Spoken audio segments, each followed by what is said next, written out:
isu Green Company kian santer untuk menghadapi perubahan iklim, di mana perusahaan-perusahaan dituntut peduli akan keseimbangan lingkungan dan tidak melulu profit-oriented.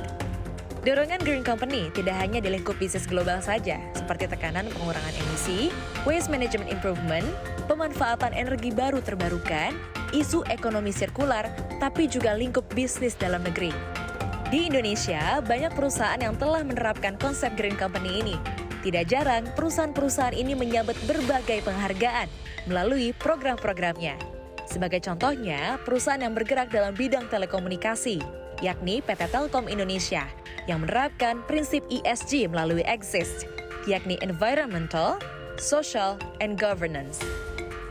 Hal ini diungkapkan oleh Direktur Utama Telkom, Ririk Adriansyah. Menurutnya, EXIST menjadi semangat Telkom dalam mewujudkan masa depan bisnis berbasis ESG. Kalau kita lihat, bagi perusahaan juga sustainability sangat penting. Kita pun juga pasti ingin mewariskan kondisi lingkungan yang lebih bagus bagi anak cucu kita, sehingga mau nggak mau kita memang harus secara konsisten mulai melaksanakan ESG ini.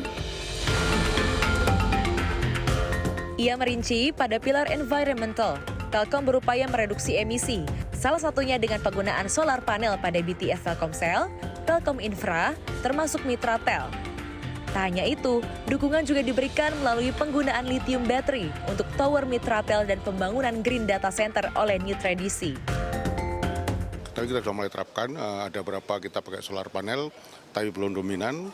Nah, kemudian juga untuk di beberapa hal kayak contoh data center, kita sudah mulai merencanakan untuk menggunakan clean energy solar panel salah satunya, kemudian juga ada beberapa yang kemungkinan menggunakan panas bumi, seperti di Manado ini ada panas bumi yang relatif dekat dengan kota.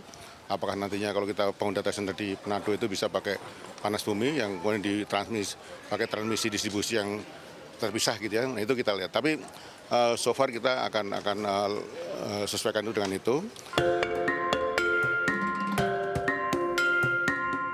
Pada pilar sosial, Ririk menyebut Telkom mendukung keberagaman talenta melalui program rekrutmen untuk karyawan disabilitas, membantu pelajar yang berdampak COVID-19, serta membantu perkembangan UMKM melalui Padi UMKM.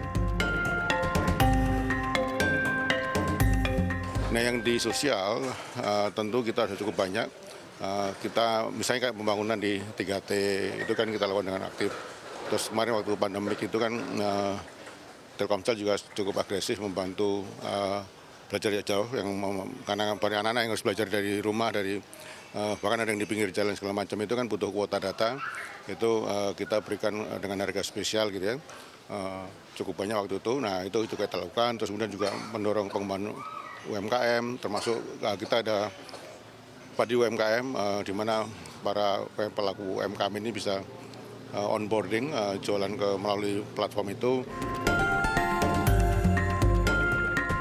Tak hanya itu, Telkom sebagai perusahaan telekomunikasi plat merah dengan listing di Jakarta dan New York, Ririk menyebut pihaknya akan terus membangun kepercayaan para stakeholder, investor, termasuk pelanggan akan keamanan dan perlindungan data pribadi pelanggan, serta etika bisnis.